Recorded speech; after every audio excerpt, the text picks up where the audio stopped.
Hello, everyone. Welcome to Econify. Today, our gracious host, Jorge, this is me, and Jared are back talking to a good friend of ours, Nico. Nico is a product manager in the airline industry nowadays. He has worked several jobs and actually has experience for different countries. We met back in the days in college, and we decided to ask him to come over and actually tell us about his experience. He's the most cool guy you ever know, and you're about to find out why. So, but let me start saying a little bit about our great economist father, Alfred Marshall. Alfred Marshall was actually a professor of Keynes. You maybe heard about Keynes or whatever. We're just going to talk about him later in this episode as well. Well, let me start with a quote. Economics is a study of the mankind in the business of ordinary life. So we're going to ask Nico specifically how he shaped his decisions, you know, what kind of experience he got from different cultures, and how he overcome challenge.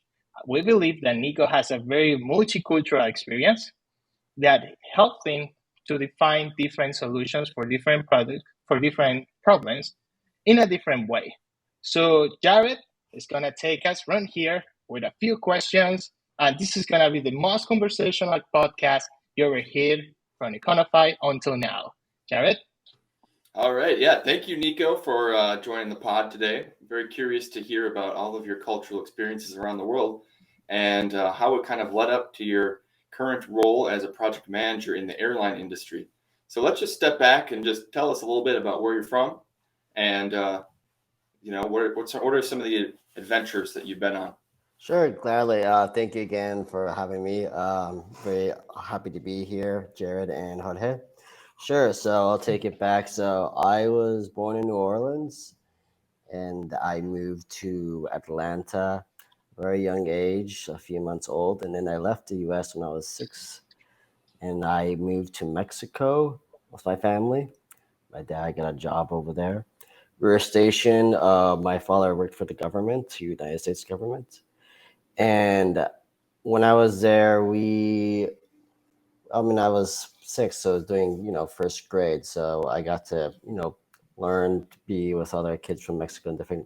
So I was able to adapt to culture and language very fast. I can speak Spanish fluently. So that made it really easy for me as a kid. Later on, my family moved to Guatemala. We were there for 5 years, and that's kind of where I did middle school, and it was a great experience. My father is originally from Guatemala, so we had some family ties, and we got to be able to, they speak Spanish in Guatemala, so that was another benefit. Fast forward, my family moved to Mozambique. Mozambique, for those who don't know, is in Africa, and it's to the southeast next to South Africa. And it was great. They speak Portuguese. I was able to live in a new continent, do a high school there, and got to grow up. And then I moved to Chicago for college, and my family moved to Cameroon, which is another country in Yaoundé. And I met Jared and Jorge in college at North Park University. Yeah, so that was kind of my growing up. That's great. So when you moved to Mozambique, did you speak Spanish at that time? Were you I fluent? did. Yeah, I Okay. was. I was 14 by then, so I had already been speaking Spanish in Mexico and Guatemala. Sure. And how different is Portuguese from Spanish? Did you understand anything? Yeah, so there is definitely some similarities in it. Um, I would say there are different words, but again, it's a different language itself. So it is an interesting learning curve because some of it sounds familiar, but then sound it's different words or the pronunciation is different. So that was a great kind of learning experience. And Mozambique is Portuguese is different compared to Portugal's Portuguese. It's similar to like England and the US is English and Australia. They have the different accents and tones. So, oh yeah, it was an interesting experience. Interesting. And Mozambique, is that wasn't it once a French colony? No, it was not. Yeah, I think you're Okay, thinking about Cameroon, where my family lived when I went I to North see. Park. It was a French colony at one point. That's right. So you've lived in four countries with completely different languages, and Technically on five. well, five, and three different continents. Yes, sir. Incredible. So, what are some of the, from a young age, what are some of the cultural takeaways that you feel like you might have from each of these countries that would be useful to an American? Oh, that's a great question, Jared. Takeaways. I would say is that the world is small, a lot smaller than you think. I could see different people could, relate more than others. Americans, a lot of them just think about the United States. And when I came back at 19, I realized something that Americans always just think about the United States, which is true. It's just about the US, but there's a lot of similarities. And I would find myself with other international kids or students comparing their country, like let's say England or Spain to US, and this is how we do things in Spain, or this is how we do things in US. Or it turns out that there's more countries than there's two. They're not the only ones. So I I had some I could relate to Americans, but I could also relate to other people's cultures and backgrounds. So that was kind of some of my takeaways that I would say for an American. Awesome. And what did you have any culture shock? Um, and do you have any stories about that? I think it was culture shock Uh-huh. specifically. I realized that the U.S. high school, growing up with people who went to high school, is huge. It's a huge thing, and the high school experience in the U.S. is kind of what people grow up on, and people we know each other. Especially go to big high school. I didn't really get that experience. I went to a lot of international schools outside of in different countries, but which we spoke English. But so that's something I realized I kind of missed out, I guess, on. Um, and then I kind of realized how I guess the suburb culture and how different it is from because I lived in cities my whole life, and then in the U.S. it's more common to if you have a family to live in the suburbs, and I didn't have that. Um, but that I wouldn't say it was culture shock; it's just more of an adaptation. Interesting. And so you traveled due to your dad's job. Hmm. So now, where would you consider home? So I get that question a lot. Where is home? I say home is where I currently am. I don't, if I'm not gonna see you ever again, I would probably just say Atlanta, just to cut things short. I'd just say, hey, I'm from Atlanta, instead of explaining everything about my life and where I lived. But yeah, it's just where I currently am, and that is Chicago. That might change in a year or a week or 10 years, depending. So Chicago's home for the time being. Interesting. So I also have some questions for you. Let's keep this more conversational. Nico, thank you for sharing that. Uh, and I think not a lot of people is open to to travel to other places and adapt and learn. You think how that affects you or how that impact you, better said, in your business, not business, but in your decision making process. You're easier to adapt to changes, you are easy to take into new ideas, easy to accept different concepts. I just kind of want to know that uh, for a work perspective. Yeah, definitely. I would say things that are applicable to my growing up as my childhood to work is I ate a lot of different foods, and Hmm. in my household is like whatever's on the plate you finish. So growing up, we got to eat. My parents like to eat different types of foods, so I was in the workforce. I could apply to a lot of different changes or different customs, or getting out of your comfort zone is one which I could relate to. There's other things that could solve problems is try to understand what their view is from the other person's perspective, and also while doing business, their culture or the personality, um, and how people do business. In different countries. The U.S. is differently than you do in, let's say, Greece. Um, so that's kind of how I would approach it by base, and also by another thing is how long has this person been working at this company for? I can are they a veteran or they're more open minded? That's how kind of how I go about asking in the workforce. Sure. I want to motivate you to study business. Why didn't study something else? You know. That's a great question, Jorge. I studied marketing. I was just really interested about. Uh, I guess I did a personality test, and I'm a promoter. It's the first thing that came up. um, so I like really enjoy working with people, and I like advertising and getting the word out there. Not directly sales to sales, but I guess it was just something I wanted to do. Marketing is a happy thing. I do want to do business. I didn't think of anything else really besides global studies, but it was just me wanting to learn more about the world. But yeah, Sure, sure. So, do you find yourself always trying new things? I think that's inherited in you yeah, I grow it up, right? definitely In is. your identity, right? Yeah, I would say so. Yeah, I think I don't like to stay in one place for very long, and I don't like to eat the same stuff. I get, okay, can vouch for me, Jared, too. I don't, yeah, we have to switch things up.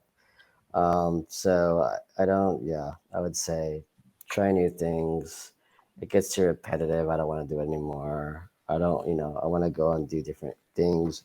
You only live once, at least in this body. So let's make it, maximize your time. I agree with What you. is a new food that you've tried recently? A new food. Huh. Yemen food. Have you ever had food from Yemen?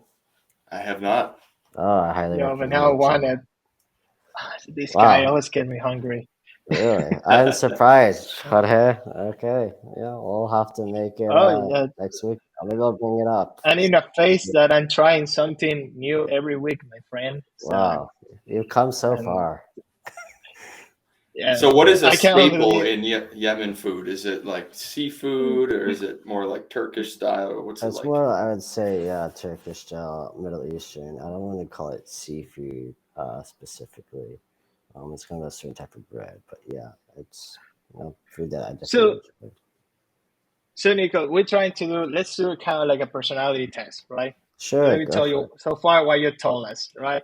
You told us you grew up in different places. You have Mm-hmm. experience with different cultures. You like to try different things.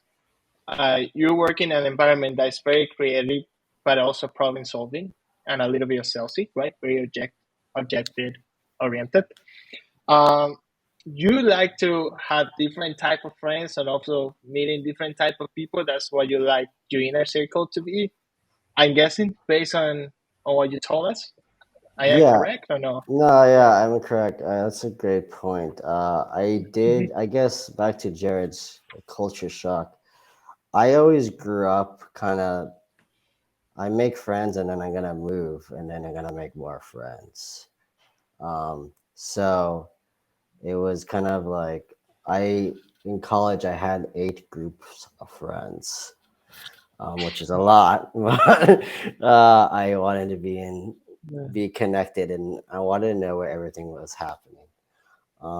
So yeah, to judge, but I was always when I moved to a country, I was like, I'm gonna make some friends, and they already knew that they were gonna leave, and I was gonna leave. So let's make this work, and then when I see you again, we're gonna have a great time. But it's a short time friendship that will be probably for a lifetime, but I'm not gonna stay in this country forever. So that was kind of an agitation and having multiple friends.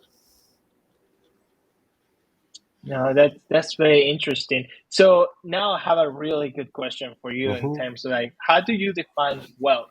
You know, having all these experiences, having all these different backgrounds. Success is very it could be anything, right? For some people, it's owning a house. For some people, it's owning their own business. For some people, it's having a successful marriage. What is your definition of success? How you can be like, you can say, okay, I'm a successful guy at something. That's a great question. Mhm. One of my definitions of sex is if I can complete or achieve throughout the day or an hour. If I have, let's say, Jorge, Jared, if I tell you during this today and I give you 1 hour, what is one thing that was the most important thing you had to get done today? And that you only had 1 hour. This podcast. All right, that's a good answer. So, this is really important to get this podcast, right? So, if we completed Right. it and your definition of done and it is successful and you got that done, you achieve yourself, you felt good, right? You completed it. And then throughout those, if you apply that same mindset, for whatever 12 hours or 8 hours, how long are you awake for? If you could keep that same mindset, maximizing that hours, like what do I need to complete and be satisfied? That's my vision of success. Is if you're investing in growing and developing and utilizing the time that you have that you will not get back. That's my vision of success.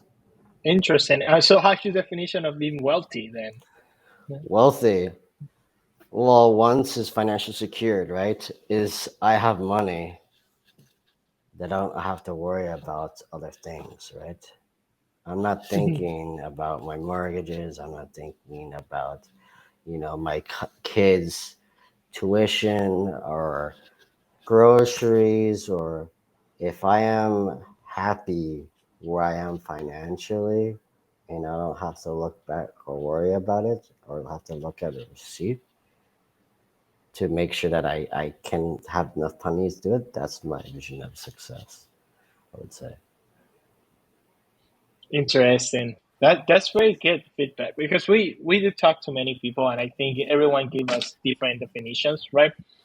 And I talked to very more like business guys, right, as Mm-hmm. well, and they would be wealthy, but they wouldn't be happy necessarily, right? Exactly. So there is, I wouldn't say there's no correlation. I think money does in fact gives a little bit correlation with your happiness levels, For but sure. it's at some point that what you do is fulfilling you or no, or also your personal relationships are fulfilling you or no. It seems like you are a guy that takes care of his also material things, but also his spiritual things, putting in another sense, right? You fulfill everything that you need also with your friendships, with trying different things, and also you Yeah. fulfill your work and you're satisfied in both ways, right? Uh, Yeah. Jared, you Yeah, there had was something a to add? Yeah. yeah, there was an interesting conversation in a recent Q&A with one of the leaders of the company I work for, Mm-hmm. and he was a very successful guy, millionaire, and he came back from retirement to continue working, even though he had all of the money you could ever want. He loved the work itself, and he had this drive to like just keep doing it until he couldn't do it anymore. And it made Mm-hmm. me kind of think about like a lot of successful people. You look at like maybe Joe Rogan as another example, as like on a Mm-hmm. societal level, Yeah. or business leaders like Elon Musk, entrepreneurs. Their work is something that they're passionate about. So like Mm-hmm. it doesn't even become about the money, but the money is kind of a like it's not what they It's a were doing the byproduct. work for. It's exactly a Mm-hmm. byproduct of their work. Yeah, that definitely makes sense. I mean, it's success can be applied. It's not a one fits all, right? I mean, there is, yeah, somewhat of a structure, right, to say. But to your point, Jared, it's I think if you really enjoy it and you can live off of it and it makes you happy and joy and you can help others and provide, then yeah, Hmm. the money will come, right? And if Yeah, it's so your I can strength and skills, right? absolutely I can see too from your experiences with meeting with so many different people from many cultures, how that would kind of invigorate some curiosity to get into marketing itself. So, like, what are your like? What is like marketing to you, and what do you like about it? That's a great question. What do I like about marketing? Yeah. It's about getting people excited. Honestly, that's what it is. And if I can get them excited and get other people excited about something, whether that's a product, a service, or something they need to invest, and that's what I like about it. About marketing is having people buy a product or service that they think they need or have to need. Um, so it's a challenge, but it's something it's rewarding. Do you focus more on the promotional aspect of marketing, or do you ever get into the product development space? I would say I do more strategic for the time being. I did a lot of prior to this, I did some digital marketing. Um, and now I'm not doing so much marketing; it's more project management work I'm doing. It's a little different, but it's still exciting to build projects from start to finish and so you know how I can complete it. Very interesting. So, Nico, tell us more about your challenges. What challenges are you facing, and or what challenges have you faced, and how you overcome that? You know, Challenges. or Hmm. maybe past challenges. It could be anything, and then a story you want to share, or something that how you, what is your thought process, or how you overcome that. That's a good question. I think a challenge I had was thinking when I came to the US was people would say, "Oh, this is just, this type of race likes this food." And it's not really authentic food. And I would be like, that's not really true. I think it's more Americanized because I Mhm. think you can't say other countries are going to go eat this certain type of food because they don't know it either. Because it's more about American. So for that, it was really hard for me to adapt when people say, "Oh, it's not authentic because this demographic of race goes to this food." It was a challenge for me, I guess, adapting. I would think about it. It's more Americanized food, or this is more of a American take to different culture. Um, so yeah, that's one challenges I guess I had coming back to the U.S. Another. In what way does America change foods? Do you think? So they make it more catered to an American. Let's like try to probably not use so many spices. Probably use more flavors that are not as, I guess, foreign or not people flavors that are more accustomed to the United States, so it's not so authentic would be. So think of U.S. food. It's more simple, pretty down to earth. This is kind of what I want, and that's how I answer that question. Awesome. I remember when I went to Interesting. France. I think we might have mentioned this on a previous podcast, but the mustard that we Hmm. tried the first time I had sat down in this nice restaurant in Paris, and my friends and all we all put like a bunch of mustard on some roast duck that we were having, Nice, sounds and delicious. took a big old bite. Just American portions, uh, with like the just a normal kind of yellow mustard in America. And let me tell you, the waiter walked around, and all of my friends and I, we were like crying, like all of our sinuses just let loose. We couldn't even communicate for like a couple minutes.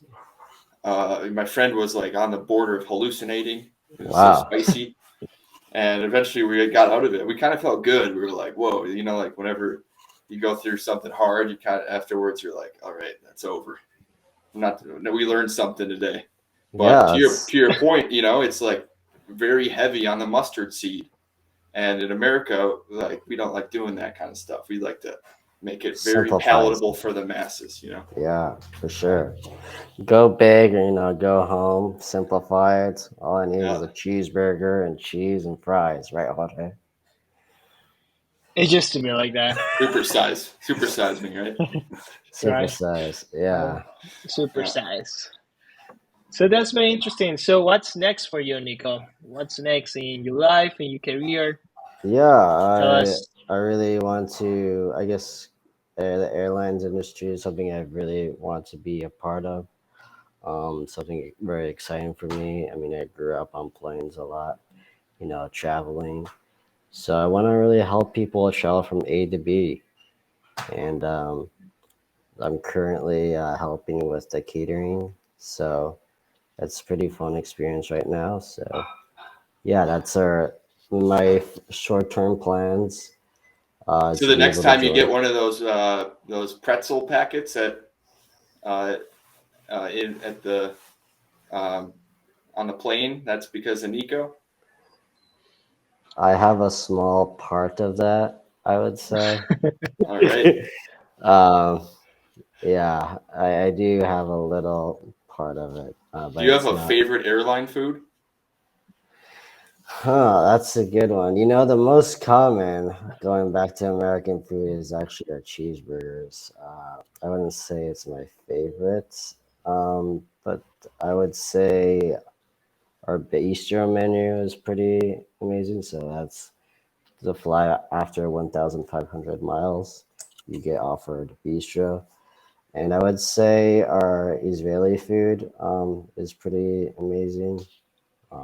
If you ever get to have a chance, yeah, it's fun going to the yeah, that's one of my favorites.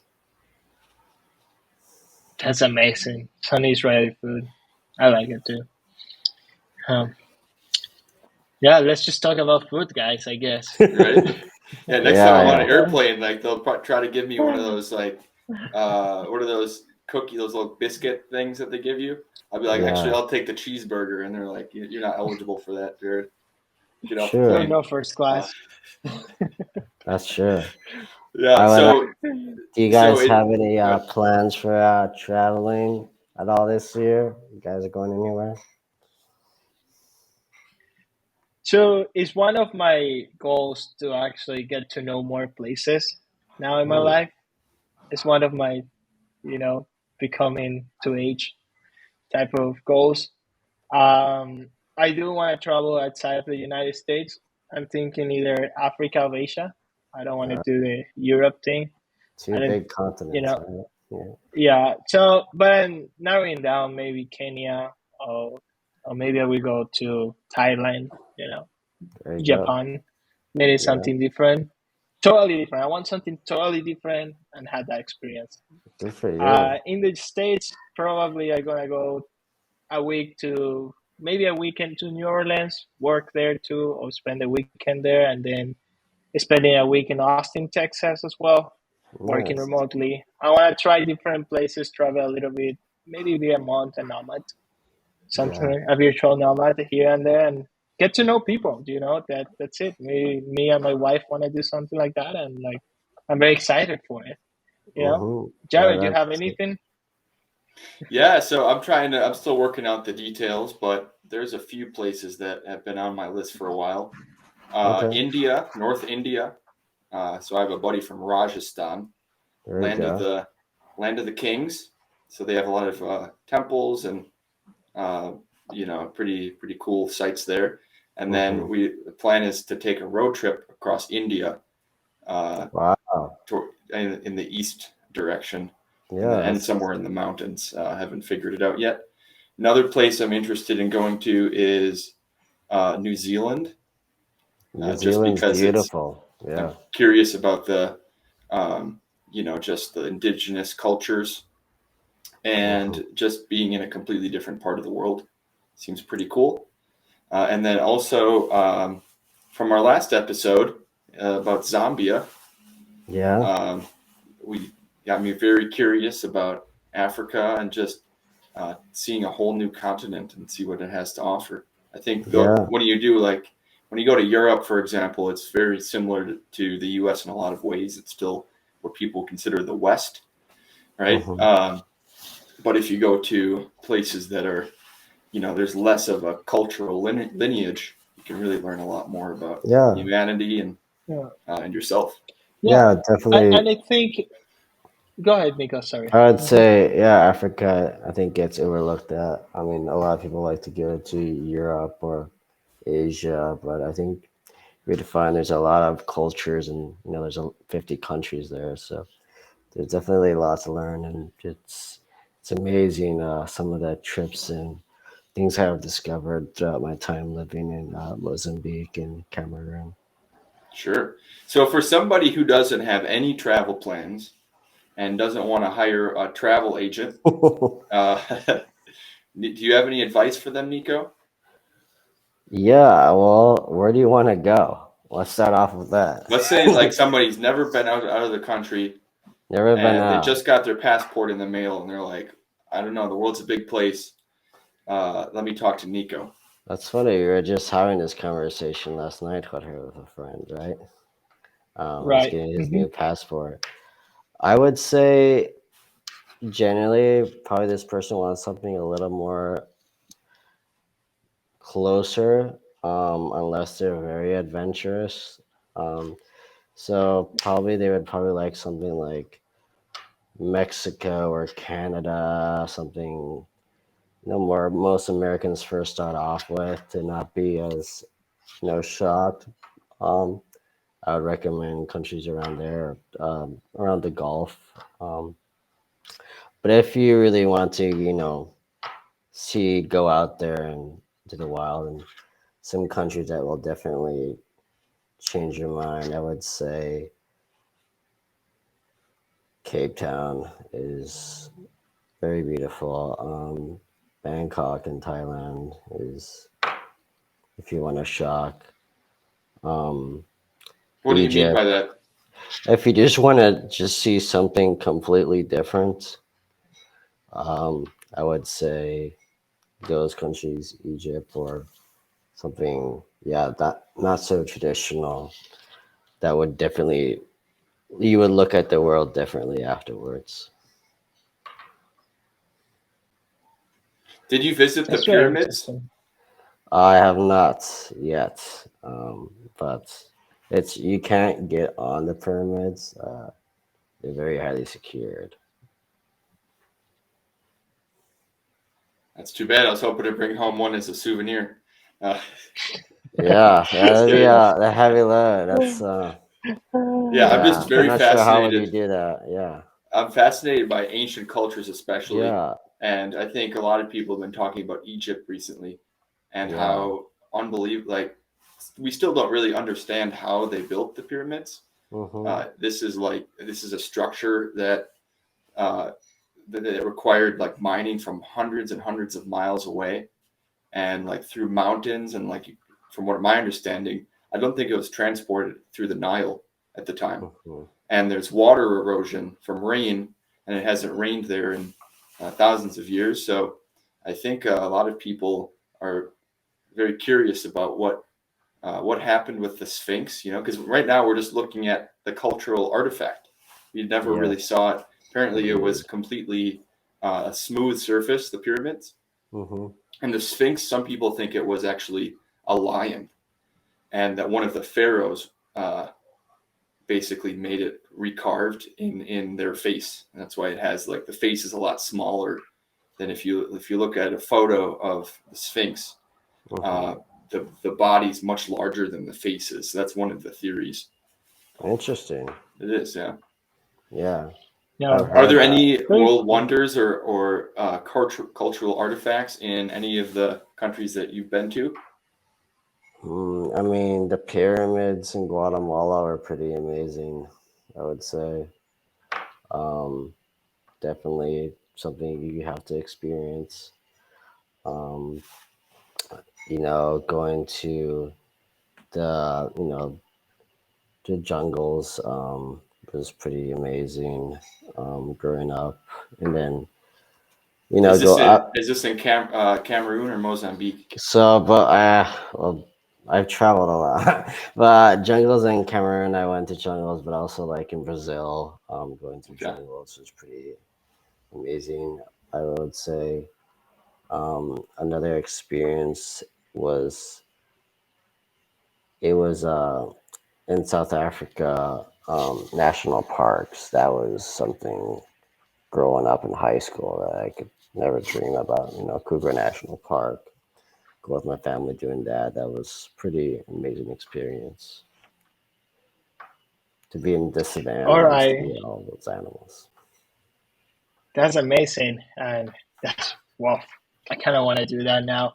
So to recap, we talk about Nico's experience growing up overseas, going back to America, his career choices, what he's defined as success, what he's doing now, right? Nico, any advice for somebody that wants to study marketing? Any young kid up there that may want your advice? What would you tell them or Well, tell that's a her? great question. I would say first, what do you want to do? Specifically in marketing.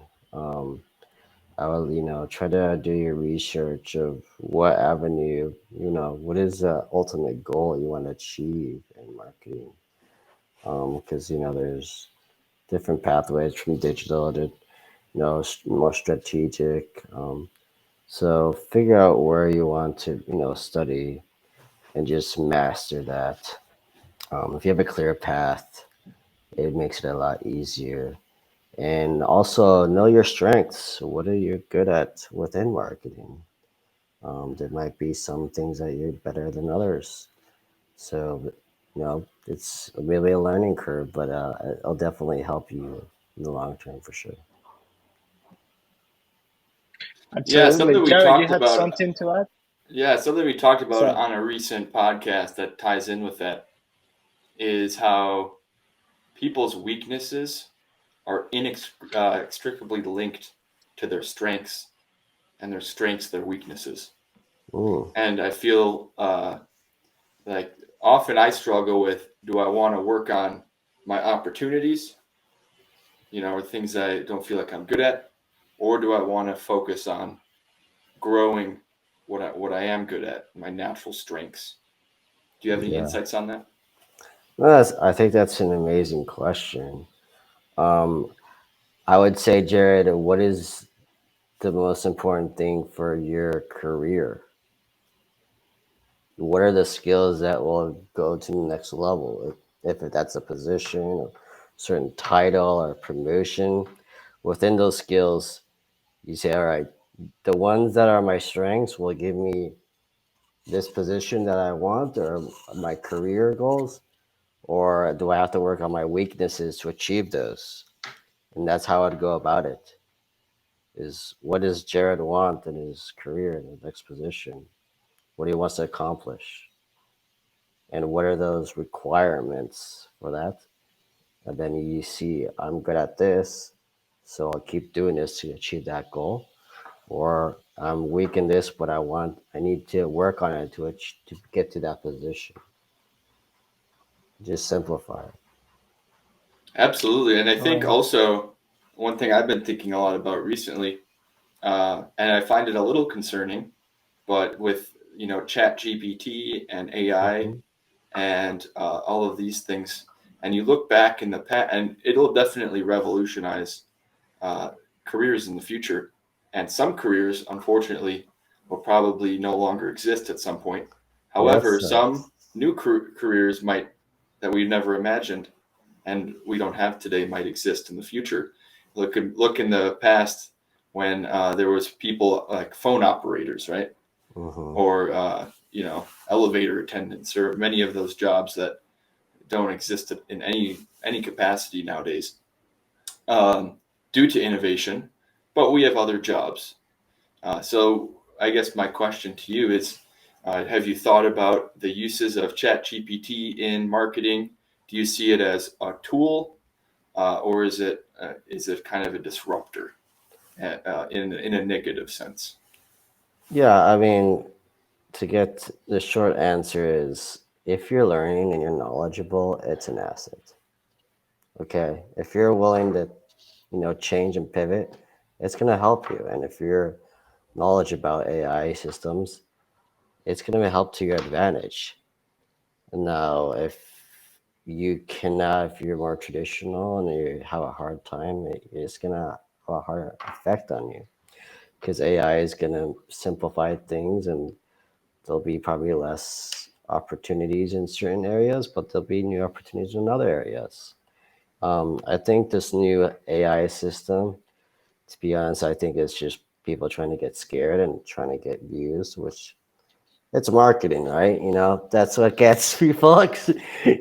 This is gonna teach, a lot of jobs will be moved. I'm gonna keep looking at this, of course. That's what they want people to do. But it brings me back to when the light bulb was invented, or people freaking out about the what they call the men that would light the poles for lights. Were they complaining about their jobs like being lost? No, I think they were able to find new jobs. The people were creating light bulbs to install for our lights, for street lights. Hmm. um, And we had the Chicago World Fair, the Electric City, hmm to as a really in it's a great example of marketing yeah. because there was something that was like before electricity, people used kerosene, and so you'd hmm always see the energy source or you'd use coal or whatever. And here yeah, was this new technology that you can't see. So a lot of true. people thought it was witchcraft. A lot of people thought it was, they saw it in a mystical kind of, way. So, and you also had the two the wars between Tesla and Edison with hmm AC and DC, and the fight there where Edison, from a pure marketing scheme, uh, basically levied government to start the electric chair using Tesla's AC, and in order to destroy Tesla's reputation and make people think that AC was dangerous, alternate current versus direct current. yeah. And because his patent was direct current, he would win that war, and it eventually backfired on Edison because the first time the electric chair was used, it failed. hmm And so there was a lot of negativity in the press for Edison, and it really set his career back. And the only way that actually Edison or that Tesla was able to keep the AC as a successful, to implement it to the world, he tore up his contract for the patented rights because if he would take royalties on that technology, uh, the I'm forgetting what company it is. It starts with a W, but the company, the investor for Tesla's AC, um, he would run out of business at the time because this was such a hmm new technology. So you can see how, like, when there are new technologies, you see competing usages, right, or variants of that technology, and only one will win. Oftentimes, and then you have the World Fair to prove to the world, here is our magnificent cosmopolitan Chicago, fully electrified, first time in history. And once people saw it with their own eyes, it took away that fear.